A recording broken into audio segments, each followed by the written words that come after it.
Hawk fans? This is Emma Welch back with your on-campus interview. Today I am joined with Alex. Go ahead and introduce yourself to the people. Hi, I'm Alex Redwood. I am a music education major. And what are you here for?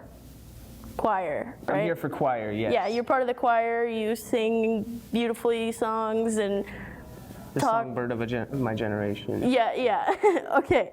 So you're part of the choir here at DSU. Have you been part of the choir all your years here? Or did you get started? Like, how did you get started? Like in high school, middle school? So I started singing choir as soon as I could in like 5th grade. And then when I started going to school here, I wasn't sure what my major was going to be, but I enjoy singing, so I've been in choir since I started here. Right, and I mean, I know a little bit about you. You have 2 adorable kids, the nicest, you have a very nice wife. She's so kind. I mean, I saw her a couple weeks ago and she's like, I know you. And I was like, if you remind me your name, I will remember you too. I mean, you are a family man and you are a student and you do choir. I mean, how do you juggle everything? Like, I actually practice. I let my kids practice with me at home. I have a piano and I do some practice there. Oh, fun. I mean, I wish I knew how to play the piano. I don't, and I also don't sing, so there's that. So, when is the next choir performance? We are actually performing at the President's Investiture on the 24th, okay. And then our first official conference is going to be concert is going to be the homecoming concert on the 6th at 7. Oh, okay, awesome. Yep, October 6th. Yeah. So you said you've been singing for a long time. Like, do you have a favorite kind of music? Like, are you like strictly choir music, or do you sing like at home like country music? That's my favorite. Like, do you like pop or rap or like? I like all kinds of music, and I know that there's a lot of people who say that, but I don't have a favorite. I really enjoy, especially if you could hear a song that you connect with, it could change your day, both for the better or for the worse too. You could hear a song that reminds you of something bad and it just throws you off the rest of the day too. But music is just so moving, and I'm just really excited to be studying it actually. Yeah, and so you're a music education major. I mean, I've had you in education classes, and what helped you get to the journey? Like, how did you decide that's what I want to do? I mean, you said you didn't know what you wanted to do. I mean, I think you said you were a biology major. Yeah, I was focused on biology. I wanted to study philosophy, and so when I was coming up, I was just working towards my AA, and I had to decide my major, and I was really trying to figure out if I wanted to go further with biology, or I originally wanted to come to school to study philosophy. And so once I started getting into psychology, a couple of the psychology classes, it made it seem like kind of an easy choice, because I didn't realize there was so much philosophy that was wrapped up in education. And not just music education, but music education being like specialized, I think it gets like a bad rap. You have to take you end up almost having to do another year just to cover the amount of classes that are required. And so I honestly hadn't even considered it when I first started, just because it was going to be more time. But like learning and seeing and understanding like what a teacher is and how a teacher functions, it helps to clear that focus, you know, and I don't know. Yeah, I mean, that's a great answer. I mean, you want to help students understand music and why you love music. That's a great answer. And what music could do, because a lot of people think it's just fun and this and that, but it's like a really good way that people could connect with other people. Right. I think that could be highlighted more. Right. So for choir, correct me if I'm wrong, you take a choir credit, and then that's with Mackenzie Hicks, right? So Mackenzie is your director, and about like how many people are in the choir? Right now it's like 10 or 12 people. It definitely could grow more. I think that especially with everything that's gone on in the last couple of years, there's this conception out there that we don't even have a music program. Correct. And we do have a music program. Like, everybody should join choir or band or be a part of it. Yeah, and I know that we meet every day at noon until 1. Oh, wow. Yeah, noon to 1. And more than willing to work with people to make their schedule work with us too. Right. Yeah, that's awesome. So the final question I have for you, we ask on every interview, and whether that's here on campus or in studio, it's kind of a toughie. A lot of people have to think. Some people it's really automatic. But what does DSU mean to you? DSU means community to me. Like, you belong with the group. And I like how it's kind of a small feel, like everybody starts to get to know everybody, and yeah, I would say DSU's community. That's a great answer. I mean, back when I was a freshman, I was actually interviewed on HawkTalk, and I think my answer was quite similar, actually. Yeah, that is all the questions I have for you. Thank you so much for making this fit into your busy schedule. I know I have class in approximately 20 minutes, but thank you so much for watching, and now we're gonna head over to the in-studio with Xander. How you guys doing? I'm Cash Randle. I'm your host for Minute with Molander. This is HawkTalk. This is Mr. Molander, and if you could add one sport to DSU, what do you think it would be and why? Probably the world's #1 sport, soccer. Okay. You know, we'd probably look at hockey being our locale and all the hockey talent here. Yep. So those would probably be #1 and #2 on my list. Okay.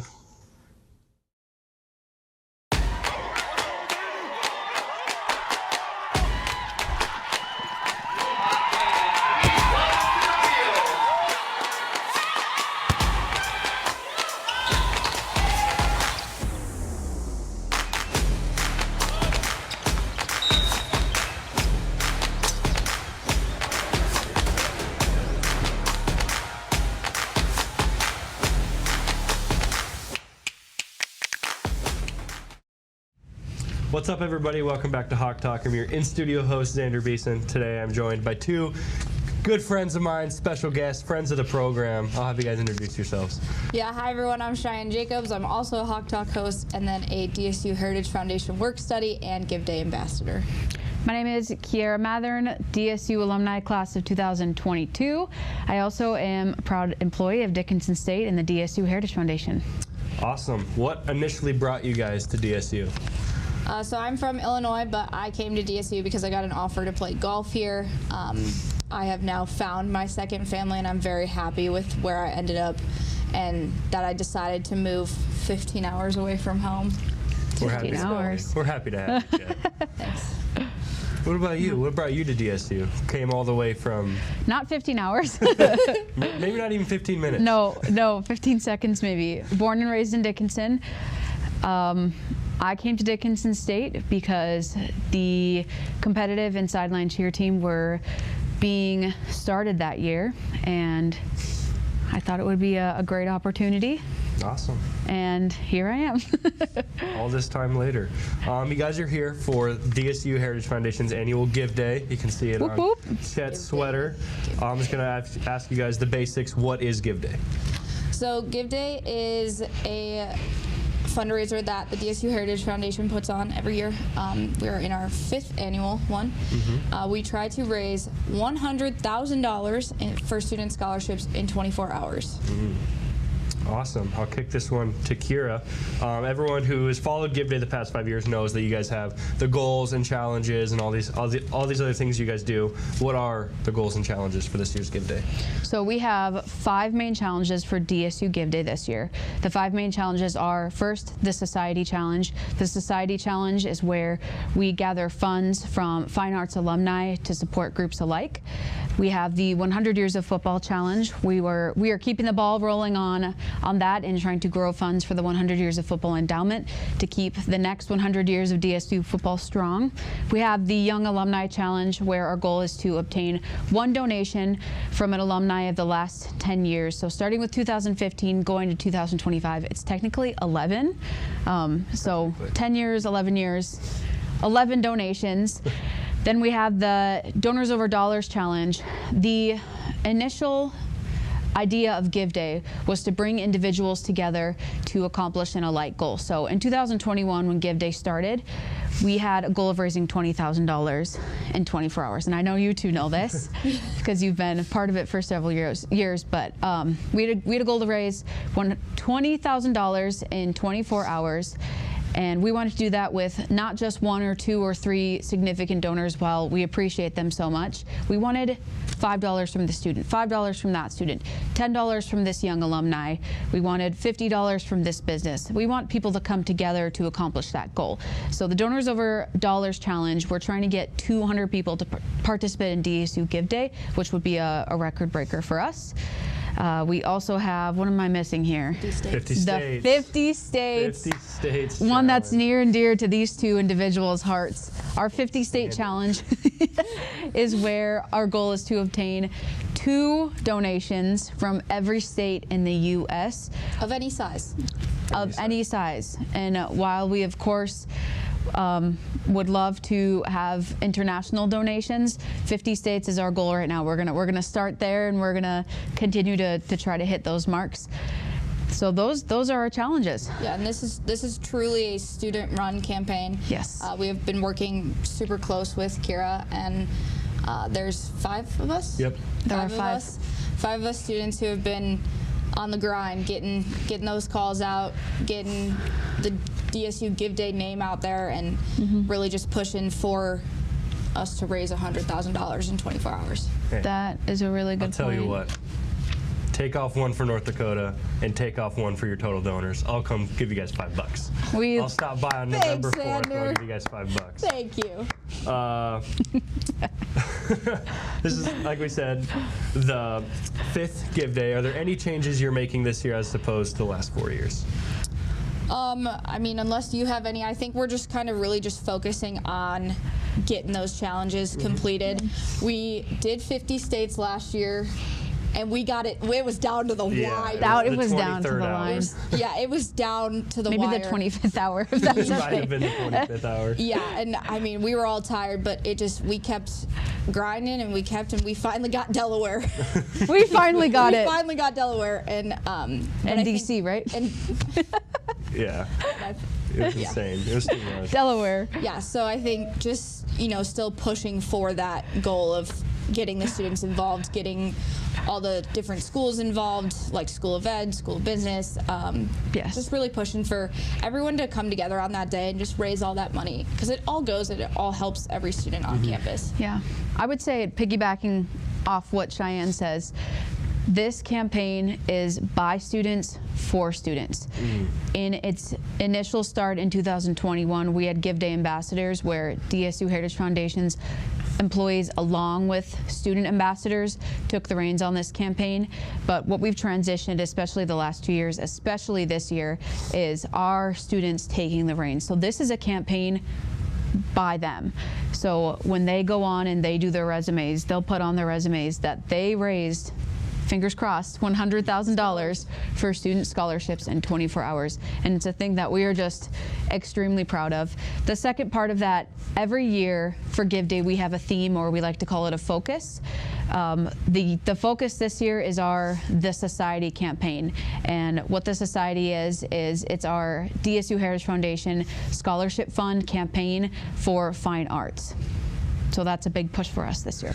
I know I can personally say I do have the total dollar amount from when I was involved in Give Day on my resume that I've been sending out the past couple months. It's huge. It's huge. Like, I think I'm at like 208,000 is what I think I did the exact math, like to the cents of how much. And it's also been really cool. I'm aging myself a little bit. I got the DSU in 2021, so I've seen all 5 Give Days. So to see it from all the way up has been really cool. Like I said, I know what Give Day looks like the whole day, but you two, I want you to explain to the people who may not know just give the full rundown of what November 4th is going to look like for you guys. You want me to take? I mean, I could take it from a student perspective, and then you could. I like that. Do it. Kind of Do take it. it. So, I mean, we get there bright-eyed and bushy-tailed at 4:30, 5 o'clock in the morning. All the foundation student workers, all the full-time staff is already there. Pam's already making cider and hot chocolate. She's been there probably since 1 a.m. Yeah, Pam since probably 1 a.m. never left. If you know, you know. Pam didn't leave the night before. And then we just kind of all get everything set up. We start our breakfast drive at 6? 7. 7? Mm-hmm. 7 o'clock. 6, 7. I was waiting for it. Where you can do, we'll have donuts, hot chocolate, cider, and then our give day mugs. So we have our legendary mugs each year. They're kind of our collector items. They are. I personally have the 2 from the past give days that I've been involved in, and then I'll get another one this year, so that's really exciting. And then the student workers and the ambassadors just try to engage with the community as much as they can, try to engage with the donors that are coming by. We get the football players come Right after before lift. their Right after lift, yeah. their lift. Typically and the so- first group in. Yeah. they're usually the first group in, and we had Big Red one year bring his All cord. He's a give day legend. his Ziploc bag of just change, and we were like, this is going to be fun to count. And we're just very thankful for all the students that come by on Give Day and we get to see all their smiling faces. And we end it with a little thank you dinner to kind of our bigger donors of the event, and we just all celebrate and have a good meal together. Yeah. I think Cheyenne pretty much hit it on the head. The main part, I think, from the other perspective is our main drives for the day are 7 to 10 a.m. and that's our breakfast drive. So that's the one where you can come and pick up that collector's mug. We do a mug in coordination with the focus or the theme. So this year, if you know Jean Waldera, we've got a special mug with her face on it. So stop by on Give Day, make your donation, and go ahead and pick up that mug from 7 to 10 a.m. And then our lunch drive will be giving some half sandwiches with chips from the Hub. And that will be from 11 a.m. to 1 p.m. Those are our 2 drives for the day. And then Give Day ends for us when we hit our goal. Yeah. So we fingers don't go to crossed. bed till that goal is, that finish line is didn't. crossed. 9 o'clock is our goal.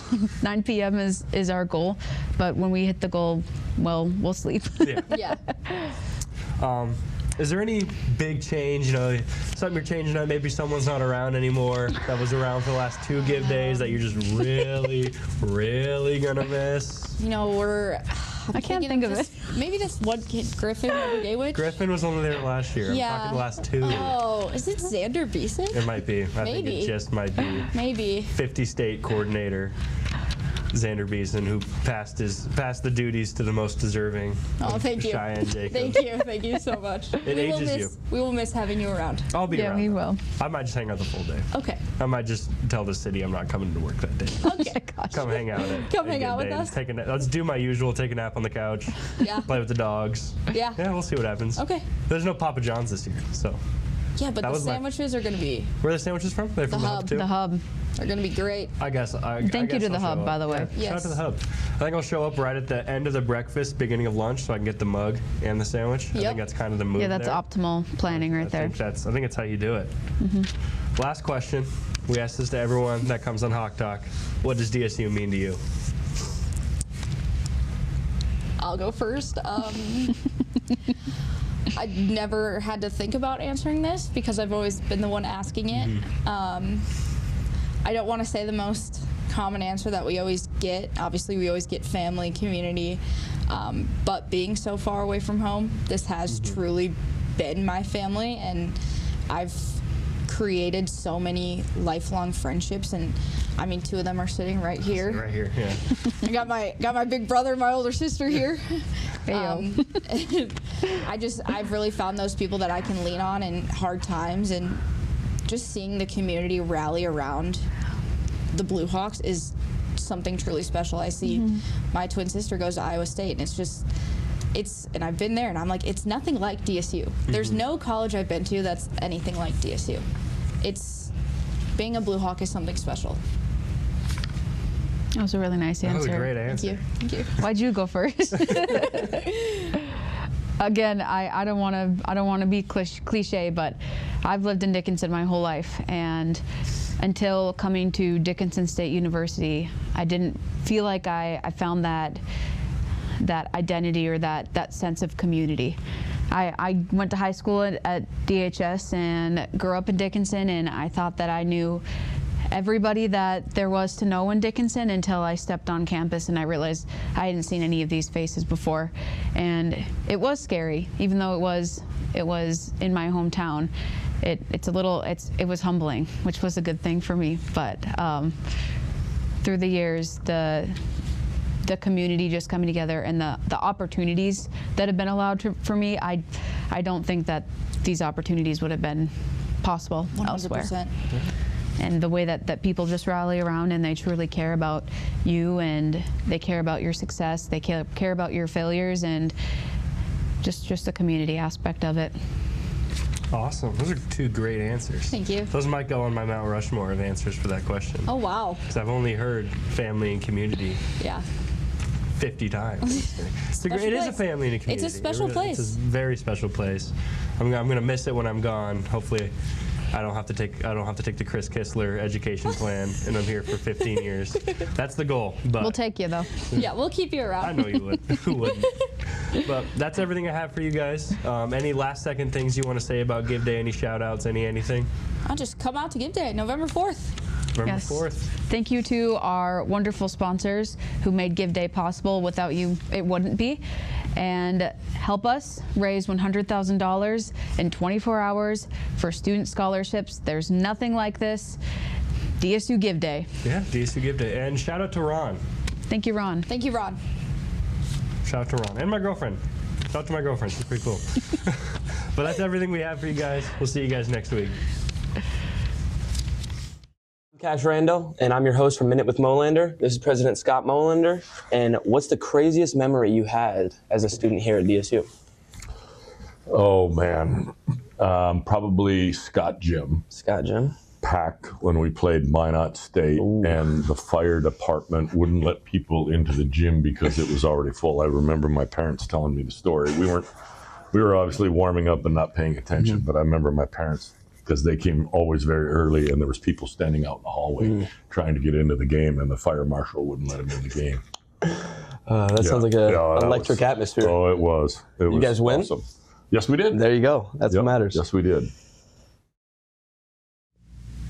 What's up, everybody? My name is Xander Beeson, and I'm here with this week's recap. Cross country was in Ashland, Nebraska last weekend, where they had the Blazing Tiger Classic race, and it was highlighted by Caleb Sarsland breaking the school record in the 8,000 meter. So congrats to Caleb on that. Cross country has their conference championship meet November 7th in Billings, so make sure you tune in and cheer them on. Men's basketball was in Butte, Montana last weekend and unfortunately dropped their season opener against Eastern Oregon, but they look to bounce back this week in Nebraska versus Midland State University. Women's basketball dropped a tough couple games against LC State College, but their JV team won in Scott Gym this past weekend, 76-51, so shout out to them for that. Volleyball also dropped 2 matches against MSU Northern and Providence, but are back in action this week in Scott Gym for their last home games of the season on the 30th and 31st, so make sure you show up to Scott Gym and cheer them on. And while you're there, make sure you stop by the BAC on November 1st, as football has their first of their last 2 home games of the season against MSU Northern, so show up and show out for that. The DSU Heritage Foundation this week is also having, or next week rather, is having their 5th annual Give Day, where they raise $100,000 in 24 hours for student scholarships. It is run by students, for students, so make sure you show up, show your support, get a mug, get a sandwich, get a donut, and show up and show out for that as always. Good luck to all the Blue Hawks in competitions and activities this weekend, and as always, Hawks are up.